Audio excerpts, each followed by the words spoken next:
Pastor Tim here. I am at Community of Grace Lutheran Church. You can tell because there's drums behind me, and that's not what my room looks like. So glad to be with you tonight. This is Thinking Person's Guide to Faith, and I'm going to tell you more about that in just a moment. Again, I say this every time I come on live. It takes a while for people to join us. So I'm going to just give you a little highlight of what's coming up this week, and then we'll dive into our Bible study for tonight.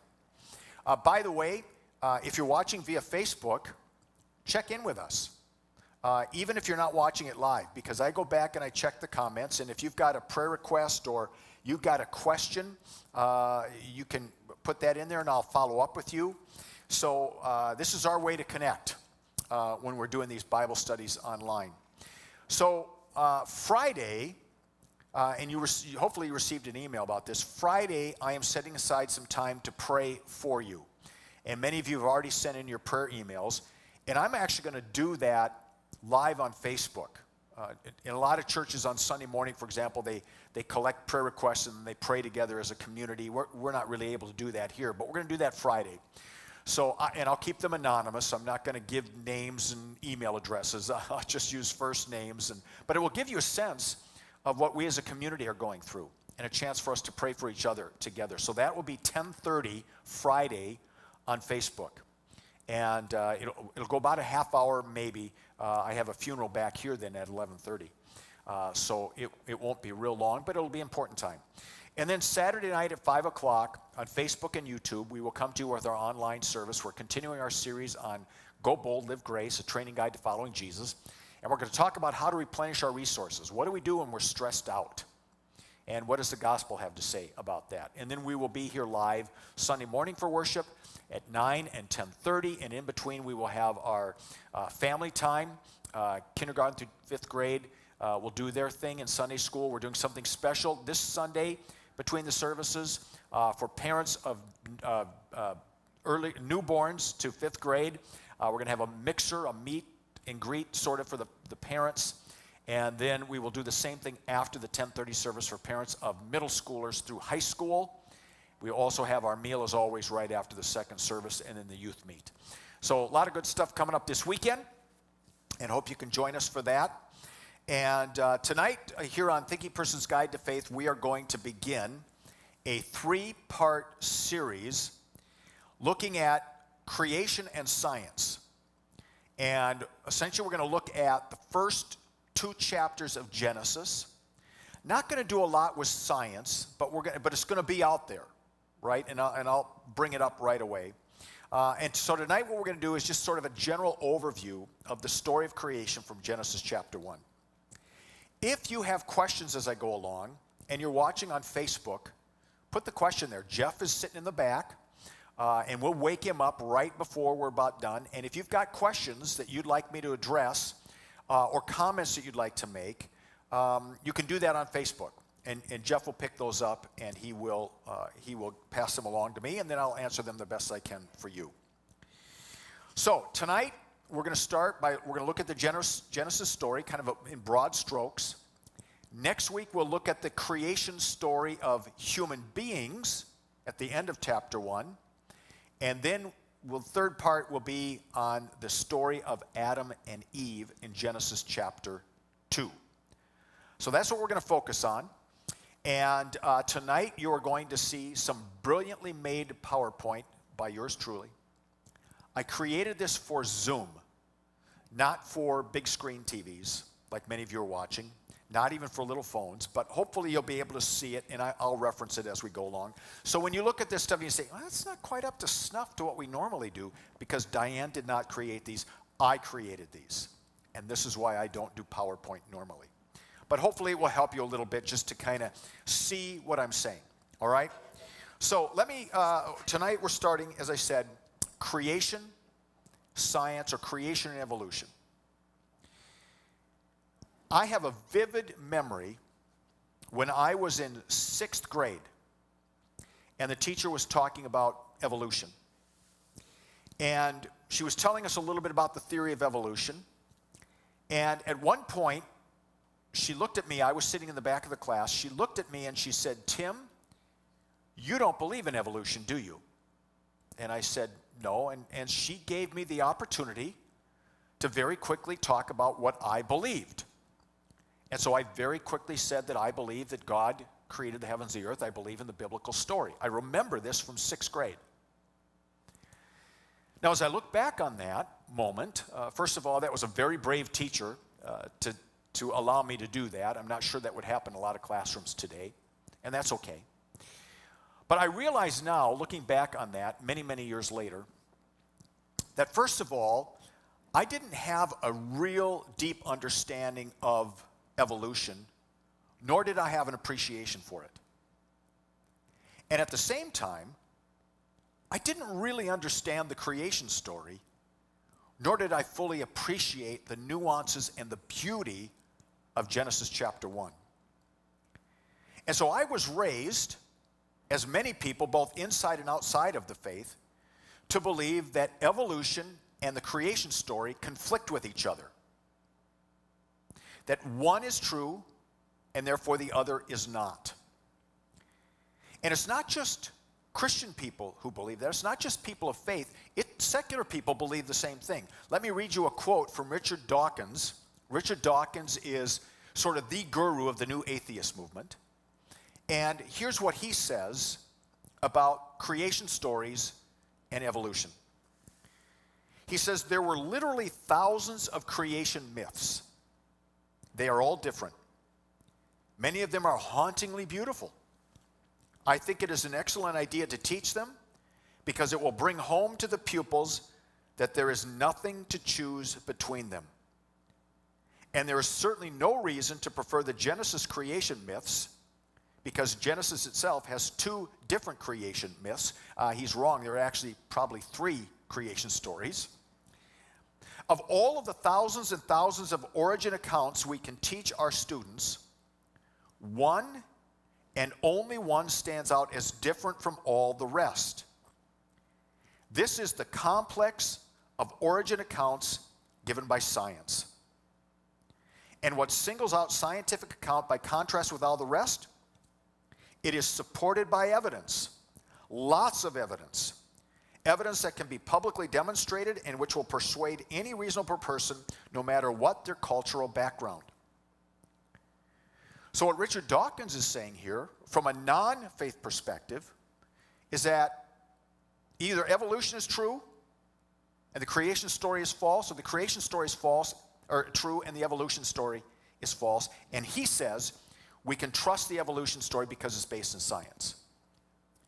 And so what I want to suggest to you tonight is that Richard Dawkins is wrong in saying we have to choose between one or the other. Because both stories can be true, because both stories are coming at creation or the beginning of the universe from 2 very different perspectives. And they don't cancel each other out. And that's been the problem, really, for many of us in the church. For non-Christian people, the creation story doesn't seem to jive with science, and so therefore the Bible, the creation story of the Bible must be untrue, and therefore the whole Bible is untrue. For Christian people, the evolution story seems to contradict the creation story, and even though there is really strong scientific evidence for evolution, many people will say, well, I'm going to choose the Bible over the evolution story. I'm going to choose to ignore the science. And it's a false choice. Because the Bible isn't speaking science to us. The Bible is speaking to us about God. It's not how did God create the world. It's not when did God create the world. It is a story about God the Creator. And as I hope you'll see, this is a beautifully written, complicated story where the writer is using metaphor and symbolism to say something about the God behind creation. And yeah, I believe God created the world through evolution. However God created it, doesn't matter. That's not what Genesis is about. So that's what we're going to talk about tonight. The beauty of the story of Genesis. And we're going to go back to a principle that I mentioned 4 weeks ago. We did a little study on how to read the Bible, and one of the things I said at that point is this: we have to read the Bible as the Bible wants to be read. Which means we need to take very seriously the context. Who was it written to? To whom was it written? What was their worldview?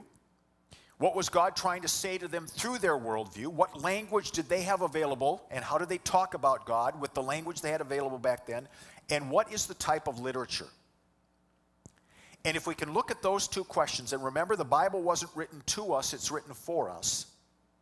If we remember that we want to read the Bible as the Bible wants to be read, then we're going to find that the story of Genesis soars as a beautiful picture of God the Creator.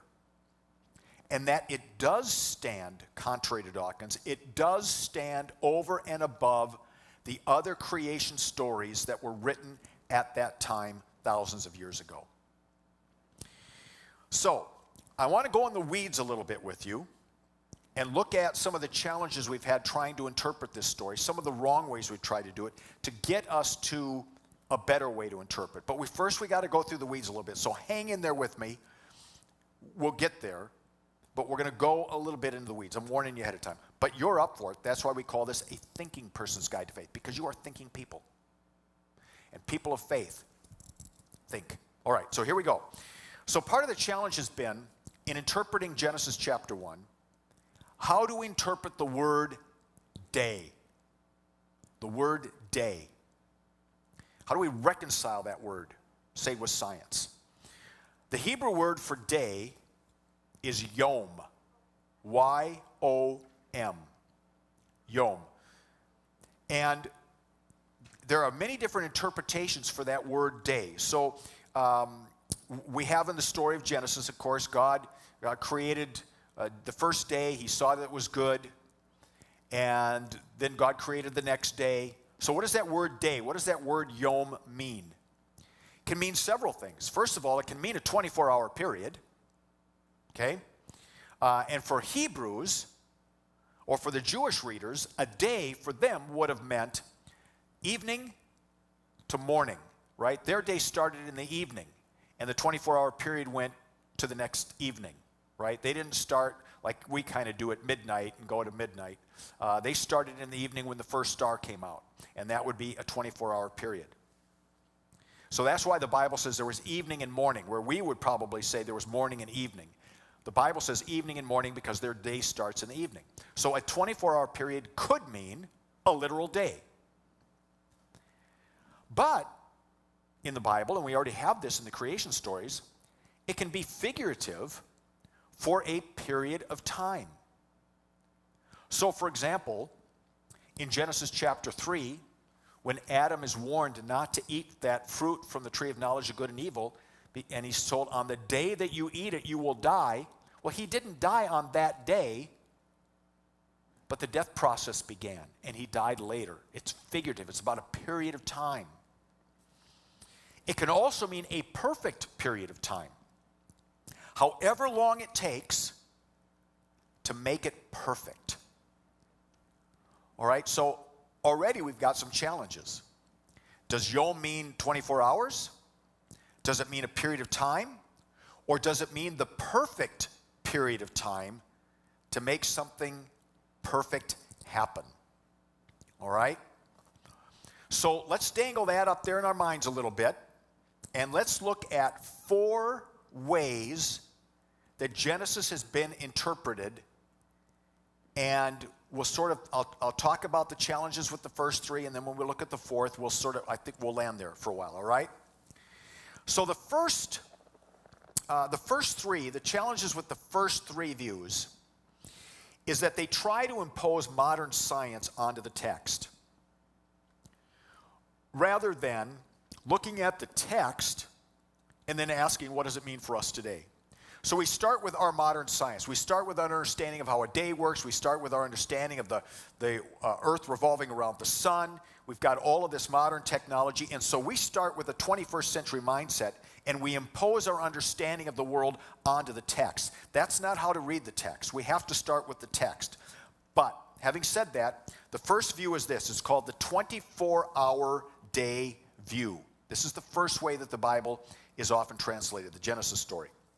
And so the argument here in this view or theory is that we need to fight for the plain meaning of the text.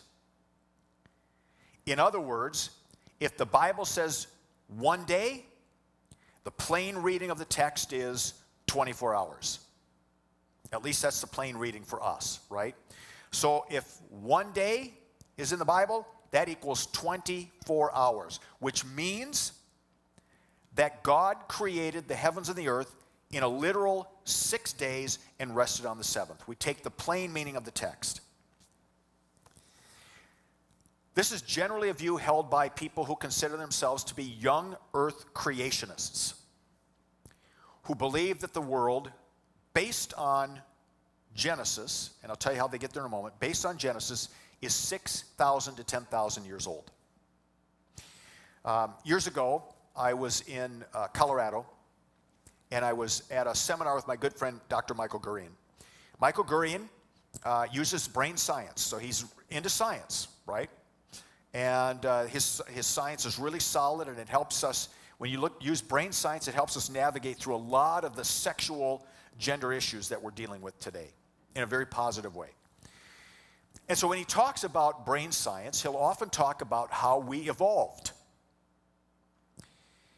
Well, he introduced me to a woman at the event, and she happens to be a Christian woman, loves Michael Gurian. And when Michael walked away, she said, "Oh, man, I love that guy, but we have to pray for him because you and I both know that according to the Bible, the world is only 6,000 years old."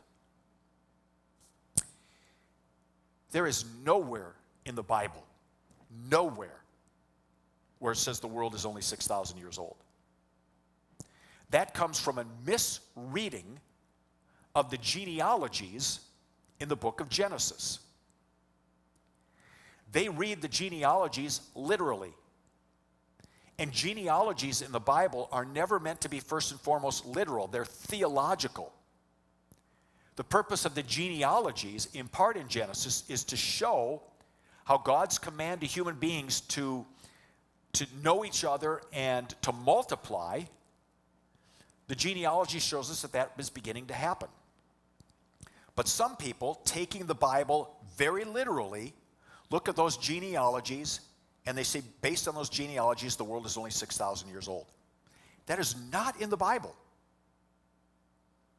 And there is no science to back that up at all. All of the science says the world is millions, even billions of years old. And so what that misinterpretation does is it forces some Christians to have to choose between the Bible and science. And the Bible isn't making us make that choice. The Bible does not tell us when the world was created. It doesn't tell us how old the world was. That's not the point of Genesis chapter 1. That's not even the question that they were asking. The question they're asking in Genesis chapter 1 is, what is God like? Not how was the world created, when was the world created, how long did it take? They're asking one question: what is our God like compared to the other gods in the cultures around us? And the creation story is a story about what God is like. So part of the problem with taking it literally, that it's one day, and that these genealogies are literal, is that there's no science to back that up. It forces us into a false choice. And the text itself has problems. So when you look at the story of creation, it doesn't make any sense at all. Because on day one, God creates on the first day and he creates light, but it's not until day 4 that he creates the sun and the moon. So how did we have 3 days without a sun and a moon?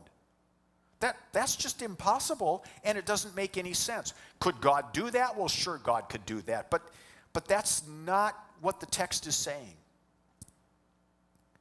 And so when we look at this plain text, literally, that one day equals 24-hour period and the genealogies are literal, we get ourselves into all kinds of trouble, and we are imposing onto this ancient story a 21st century mindset, and it doesn't work.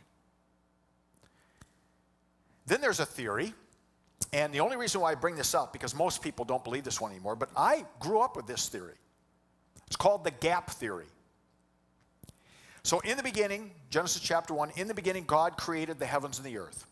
And the gap theory says that in Genesis chapter 1, verse 1, God created the heavens and the earth. That happened billions of years ago. Works with science. But something happened between verse 1 of Genesis 1 and verse 3 of Genesis 1. And that's verse 2. Chaos. It says the Spirit of God was hovering over the chaos. And the gap theory says that God created the world billions of years ago in verse 1. There was chaos. And so in verse 3, God starts all over again 5,000 years ago and recreates the world in 7 days.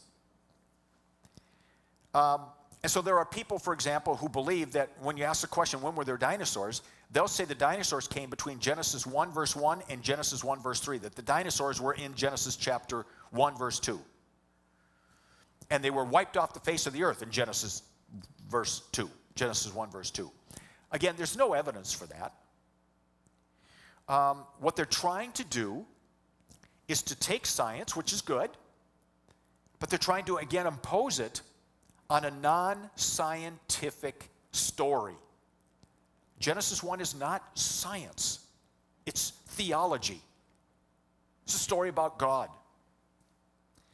Now, again, very, very few people believe in this anymore, but I remember when I was growing up seeing slideshows, and that was the theory, the gap theory. Third view, this is called the day-age view. And here, the belief is that day, it doesn't mean 24-hour period. It can be a long period of time. But their belief here is that each of the days matches a geological period in history. So I don't know my geological periods, but day 1 is the Paleo thing. And then day 2 would be the Atkins diet thing. And then day 3 would be a Snicker bar period. Whatever those geological periods are. That each day represents a different geological period. Now, again, the positive of this is that they're trying to take science seriously. They say, look, all the science says that the world is billions of years old, and we believe that. But somehow, in some way, we've got to square the Bible with the science. And so this is the best that we can come up with. But again, what they're trying to do is to impose science on a theological text. They're trying to make Genesis chapter 1 say something it wasn't meant to say. So the problem with these first 3 views is that they're trying to impose onto the text our scientific viewpoint. And either rejecting science outright, which is what the first view does, or trying to mash science with the Bible so that they can make sense together. And none of those really work well. So there is another way. And that's to see the story of Genesis as a theological story, and to see the story of evolution as how God created the world. I'll use the word God, how the world came to be. And that these stories don't contradict each other. They're 2 very different stories with a very different purpose. And that the Genesis story has beautiful stuff to say to us about God, about our purpose, about life. And so this 4th view, which is the one I'm going to land on for a while, is the literary view. The literary view of Genesis. It's taking seriously 2 things. The literature itself, and the context. The literature itself and the context. And so we're going to come to the context in a moment. I want to land on the literature for a while. Remember, I've said before, in studying the Bible, we need to understand who the audience was, so we'll get to that in a moment. And we also need to understand the genre or the literary style. So you don't interpret poetry the way that you would interpret a biography. You don't read a biography necessarily the way that you would read poetry, right? Reversed. You don't read fiction the way you would read a newspaper, depending on your view of the media. You don't read fiction the way you read a newspaper. And the same is true with the Genesis stories. These are a very specific type of literature. They are not historic fact. They are not newspaper accounts of creation. They are theological pictures of what God is like, comparing the God of Israel to the other gods. That'll be the context. The literature looks something like this.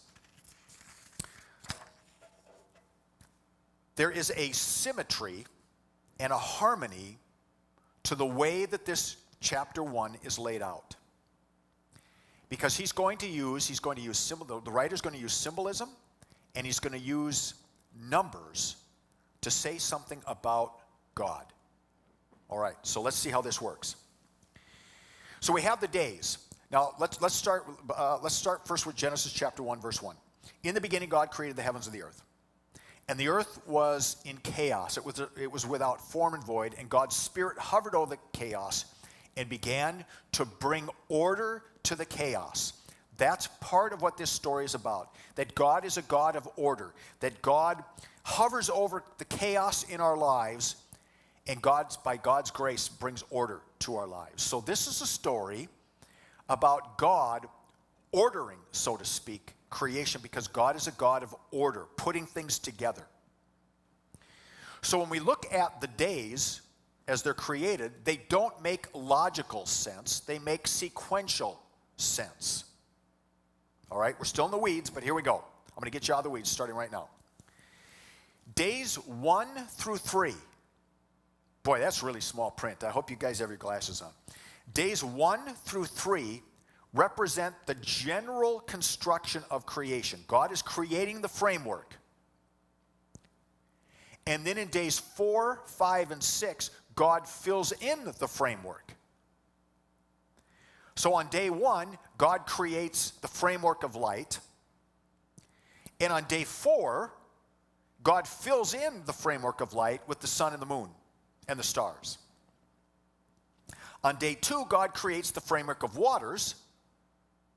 And on day 5, God fills in the waters with fish, with whales, and of course he creates the heavens as well on day 2. And then he fills the air with the birds of the air. Day 3, he creates land, he creates the earth and vegetation. And then on day 6, he begins to fill the land with animals and ultimately with human beings. All right, so it's not logical order, it's sequential order. The first 3 days building the framework, and the last 3 days filling in the framework, just the way you would build a house. The neighbor next door is building a house, built the framework first. He didn't put the furniture in first. He didn't put the windows in first. He put the framework up. And then once the framework was up, now they're painting the walls, and pretty soon they'll move all the furniture in. That's the picture of God creating here. He creates the framework the first 3 days, and then the next 3 days he fills in the framework with the sun, moon, and stars, with the sea animals and the birds of the air, and then with animals and with human beings. So first of all, we have a picture of symmetry, and this is a picture of God's creativeness bringing order out of chaos. It's not how God created the world. It's that God took chaos and created it into order. And then the writer also uses numbers, and this is really fascinating. He uses numbers to emphasize the symmetry of creation, to emphasize the balance and the order that God has put in creation, and to say something about this story. It's going to be through the use of numbers that this writer, using the conventions of his day, is going to say, pay attention to this story. Because look at what these numbers tell you about God. So here's how it works. 7 is the sacred number. It's the number for perfection, and therefore it's the number for God. And it can also represent a period of time to accomplish something. All right, so you might talk about 7 years. And it's a metaphor for a period of time where something's accomplished. But the number is a sacred number. It stands for God. A couple weeks ago, we talked about the mark of the beast, and it was 666. 6 is one number short of God. And part of the mark of the beast was this Nero trying to be God, right? But he kept falling short. 7 is the number. So here's how it works. Now, this is fascinating. So hang in there. Don't turn me off. In Genesis chapter 1, verse 1, in Hebrew, now I won't say it in Hebrew, but in the beginning God created the heavens and the earth. In Hebrew, verse 1 is 7 words long. Verse 2, talking about God hovering over the chaos, that is 14 words long. 7 times 2. Verse 1, 7 words. Verse 2, 14 words. 7 times 2. That is followed by 7 paragraphs representing the 7 days. The name of God is repeated 35 times, which if you do your math is 7 times 5. The word earth is repeated 21 times, 7 times 3. The word heavens is repeated 7 times, 7 times 3. The word good is repeated 6 times, and for emphasis on the 7th time, it's very good. And then this, in Genesis chapter 2, verse 2, there are 3 sentences, each of them 7 words long. And when we get to the end of Genesis chapter 1, moving into Genesis chapter 2, we see a reversal. In Genesis chapter 1, verse 1, God created the heavens and the earth. In Genesis chapter 2, the heavens and earth were created by God. So he's reversing order. So why is he doing this? Why the numbers? He is symbolically saying through this story, this is what God is like. God is perfect. God is perfect in all that God does. And God is Lord over all of creation. God created the moon. God created the stars and the sun. The moon is not a god. The sun is not a god. The stars are not gods. The stars do not set the patterns for our lives. God is the Lord of heaven and earth. God is beyond all of creation. And what God does, God always does with perfection. And because he's got the number 7 in there over and over and over again to make his point, he's saying, you can count on this. You can take it to the bank. This is a God you can trust. And by the way, this God blows all the other gods out of the water. And that's where context come in. The main creation story at the time that this was written was the creation story from Babylon. Now, there were other creation stories around, but the main one was the story of Babylon, the creation story of Babylon. And remember now, Abraham, the father of the Jews, came from Babylon. So the Jews would have known this Babylonian creation story. And the Babylonian creation story goes something like this. The god Marduk kills the goddess of primordial chaos, Tiamat. He cuts her body into 2 parts. He fashions the heavens out of one half of her body and the earth out of the other half of her body. Then he kills her son, Kingu, and he makes human beings out of his blood mixed with clay. Now, just hopefully right away you see there are a few touch points there. Chaos, human beings created out of clay, dust of the earth, but a very, very different story, right?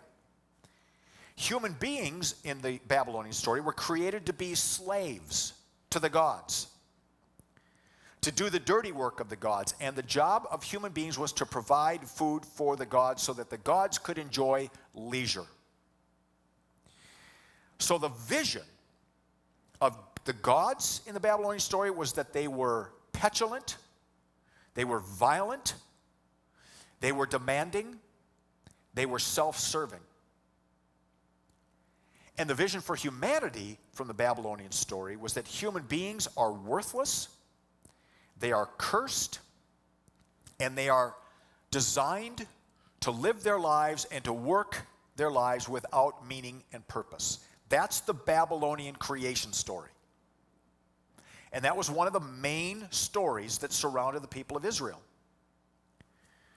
So the people of Israel, as they began to get to know their God,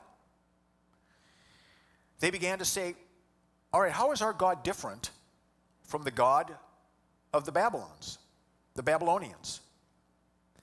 And so they purposely would use some touch points so that the Babylonians would pay attention. Oh yeah, we recognize that word chaos. Yeah, we recognize being created out of clay.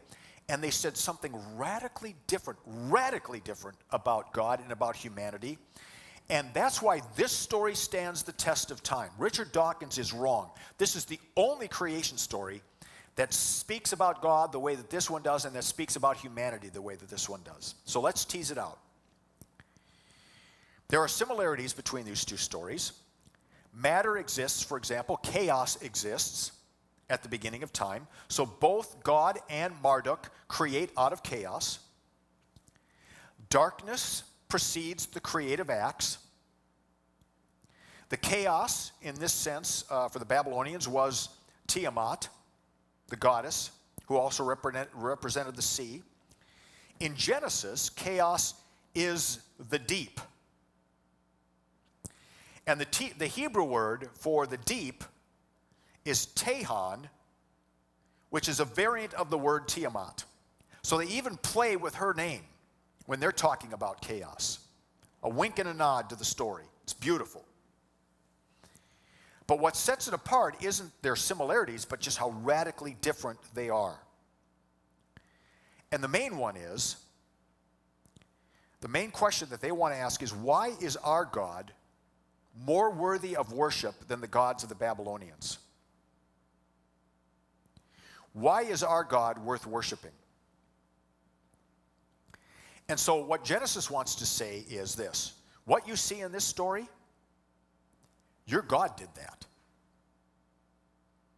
Your God is supreme to all the other gods in all the surrounding cultures. So don't follow them, because your God is supreme to all of them. And eventually what the Jews would learn, there are no other gods. There is only one God. And so in a sense, what Genesis is trying to do here is write a polemic against the other gods. And they hold up then this profound vision of a very different God. That this God doesn't create out of violence. This God creates out of God's goodness and out of love and out of passion. This God doesn't create by killing. This God creates by speaking life. This God brings order out of chaos. And this God creates human beings as the high point of creation. Not as cursed, but as blessed. And the God of Israel doesn't create human beings to feed God, to provide food for God. God provides food for human beings.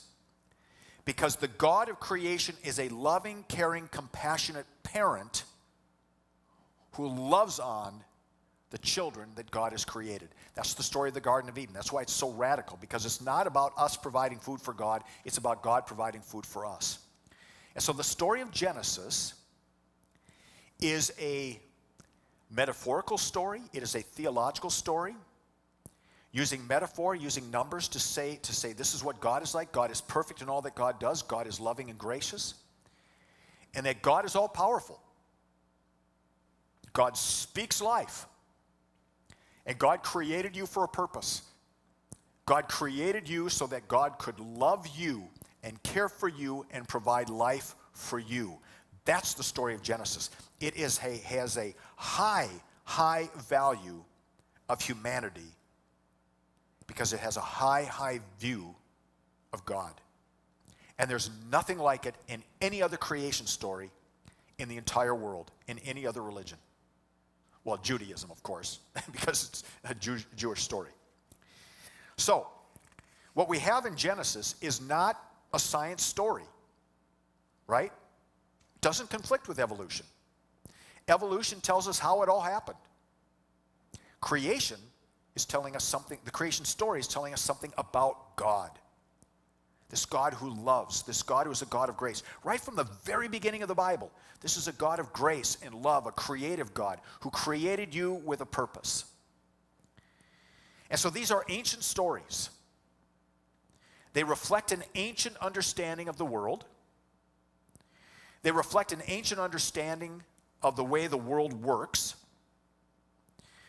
And they reflect an ancient way of thinking about ancient questions. They're not asking questions about how. They're not asking the question, did Adam have a navel? They're not asking, how old is the earth? That wasn't of any interest to them.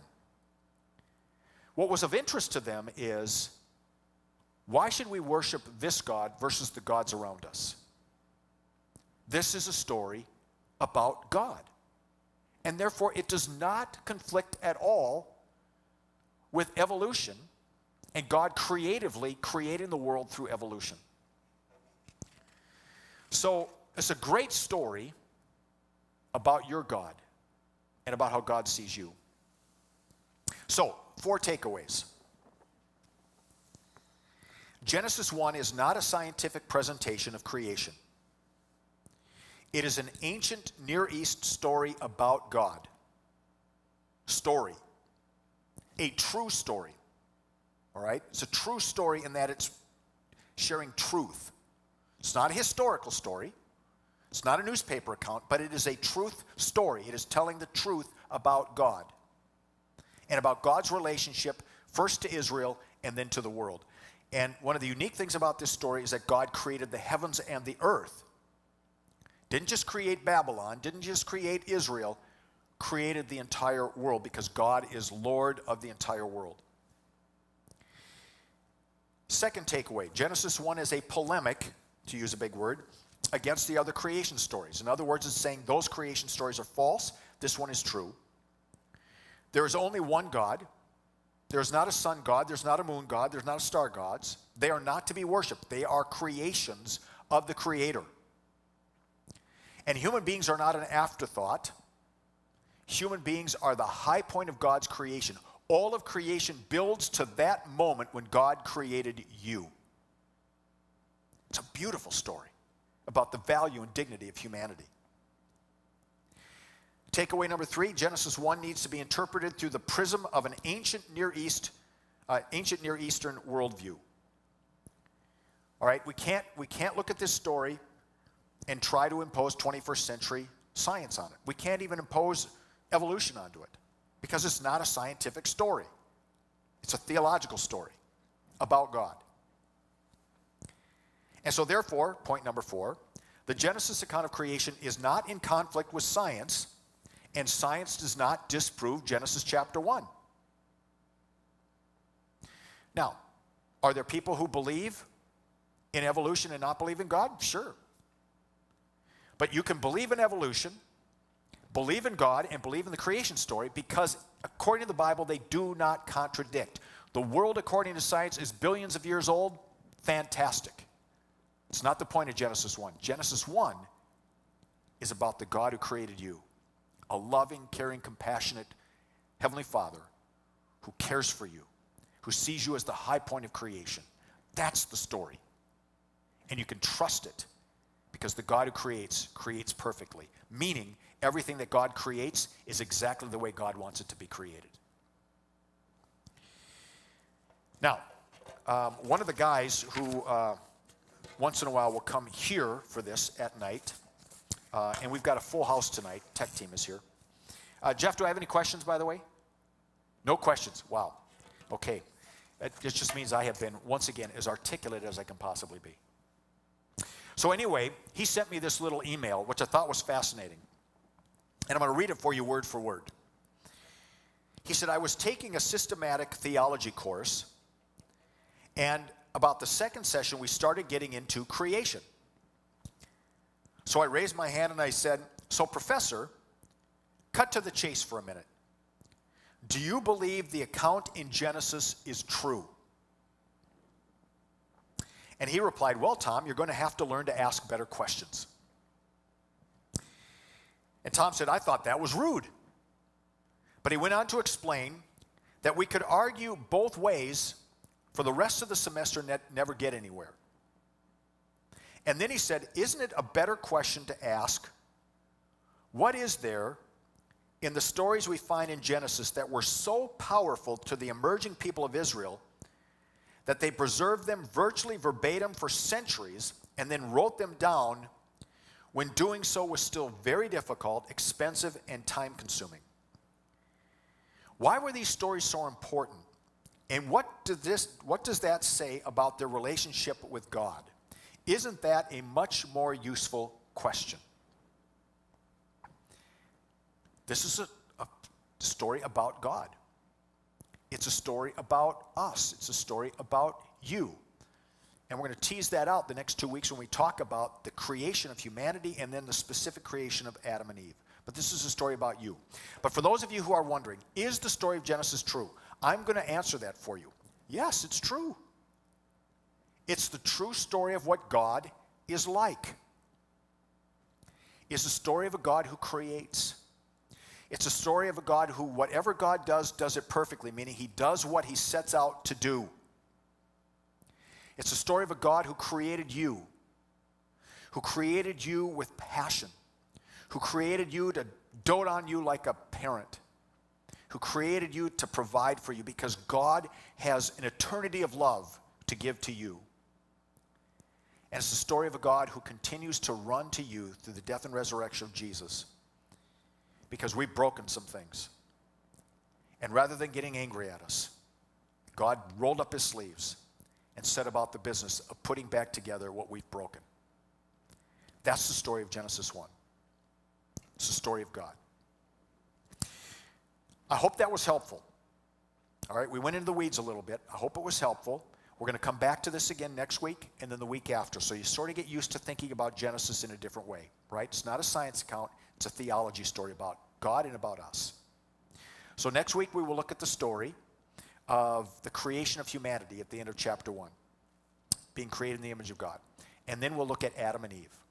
All right, and then that'll be it for Thinking Person's Guide to Faith for the fall. We're going to take a break through November and December and get back to it sometime in January. I want to remind you that Friday I will be online, Facebook at 10:30 to do community prayer with you. And then Saturday we will come to you online, Facebook and YouTube. And we're going to talk about Go Bold, Live Grace, and what it looks like to follow Jesus. We'll talk about how Jesus comes to replenish our resources, how Jesus comes and speaks life to us when we're overly stressed and just worn out. And then we'll be with you Sunday morning, 9 and 10:30. In between those times, we'll have our family ministry stuff. And so come to 9, stay for the family ministry stuff, or come for the family ministry stuff at 9:50 and stay for the 10:30 service. And then we have meal and youth right after that second service. Thank you very much for watching. If this was helpful for you and you're watching on Facebook, make sure you share it with your friends. And looking forward to being with you this weekend. God's peace be with you. Amen.